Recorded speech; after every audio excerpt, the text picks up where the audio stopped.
दोस्तों, मनुष्य का सबसे बड़ा शत्रु बाहर नहीं बल्कि उसका अपना मन है। मन चाहे तो हमें महान बना सकता है और चाहे तो हमें गहराई तक गिरा भी सकता है। एक दिन एक व्यक्ति बुद्ध के पास पहुंचा। उसके चेहरे पर बेचैनी थी, आंखों में अशांति थी। उसने बुद्ध को प्रणाम किया और बोला, हे प्रभु, मेरे मन में बहुत गंदे विचार आते हैं। मैं नहीं चाहता कि वे आएं, लेकिन वासना के विचार, अश्लील कल्पनाएं, स्त्रियों को देखकर आकर्षण, ये सब मुझे चैन नहीं लेने देते। मैं बहुत दुखी हूँ। मेरा समय और ऊर्जा इन्हीं विचारों में बर्बाद हो जाते हैं। मैं चाहता हूँ कि मन शांत रहे, पर मैं अपने आप को रोक ही नहीं पाता। बुद्ध उस व्यक्ति को देखकर मुस्कुराए और बोले, क्या तुम जानते हो कि यह वासना क्या है? वह व्यक्ति बोला, नहीं प्रभु, बस इतना जानता हूँ कि यह बहुत बुरी चीज है जिसने मेरी शांति छीन ली है। बुद्ध ने शांति से कहा, सबसे पहले समझ लो, जो कुछ भी स्वाभाविक रूप से हमारे भीतर मौजूद है वह बुरा नहीं है। वासना बुरी नहीं है, ये हमारे मन की एक स्वाभाविक भावना है। ये भावना हमें हमारी किसी कमी का एहसास कराती है और उस कमी को पूरा करने की ओर आकर्षित करती है। जैसे यदि धन की कमी हो तो धन पाने की इच्छा जागती है, यदि भूख हो तो भोजन की इच्छा उठती है, और यदि शारीरिक आवश्यकता हो तो उसे हम वासना कहते हैं। बुद्ध ने कहा, वासना कहीं बाहर से नहीं आती, ये हमारे भीतर ही है, और यह जरूरी भी है। यदि यह न हो तो मानव जाति कभी आगे ही न बढ़े। समस्या यह नहीं कि वासना है, समस्या यह है कि लोग इसे गलत समझते हैं। वे इसे दबाने की कोशिश करते हैं, छिपाने की कोशिश करते हैं, और जब ये दबाई जाती है तो यह और ताकत से वापस आती है। वासना गलत नहीं है, वासना का दुरुपयोग गलत है। बुद्ध ने समझाया, जानवरों में भी यह भावना होती है, लेकिन वे इसका उपयोग केवल संतान उत्पत्ति के लिए करते हैं। उन्होंने इसे आनंद का साधन नहीं बनाया।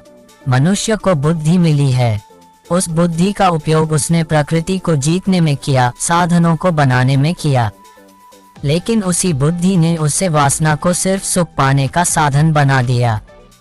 यही गलती है। वासना का होना गलत नहीं है, लेकिन इसे ही जीवन का अंतिम लक्ष्य बना लेना, यही गलत है। फिर बुद्ध ने उस व्यक्ति को एक कथा सुनाई।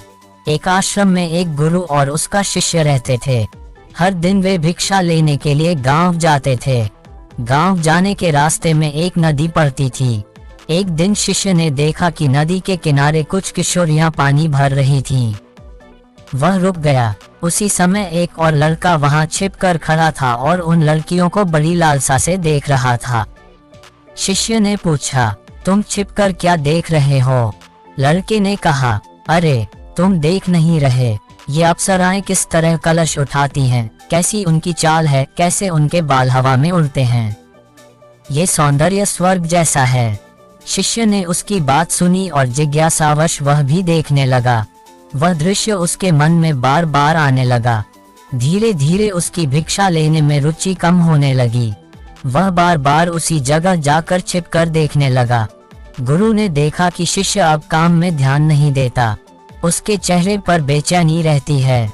एक दिन गुरु ने कहा, आज मैं भी तुम्हारे साथ भिक्षा लेने चलूंगा। शिष्य डर गया और बोला, नहीं गुरुजी, मैं अकेले जा लूंगा। गुरु चुप रहे, पर गुपचुप उसके पीछे पीछे चल दिए। गुरु ने देखा कि शिष्य वाकई पेड़ के पीछे छिपकर लड़कियों को देख रहा है। गुरु ने शांति से कहा, क्या देख रहे हो मेरे शिष्य? शिष्य का चेहरा उतर गया। वह कांपने लगा, पसीना आने लगा, जैसे कोई चोर चोरी करते पकड़ा गया हो। उसने रोते हुए कहा, गुरुदेव, मुझे माफ कर दीजिए।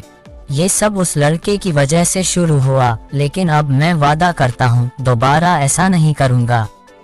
गुरु ने कहा, शिष्य, याद रखो, संगति जैसी होगी वैसे ही विचार मन में आएंगे।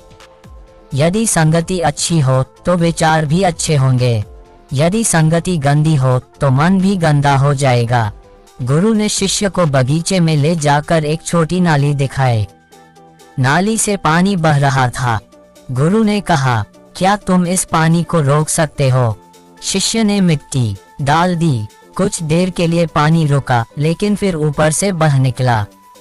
उसने पत्थर डाल दिया, पानी और तेजी से दूसरी ओर से निकल गया। गुरु ने कहा, देखो, पानी चाहे जितना रोको, वह रास्ता बना ही लेता है। वैसे ही वासना और विचारों को जबरदस्ती दबाओगे तो वे और ताकत से लौटेंगे।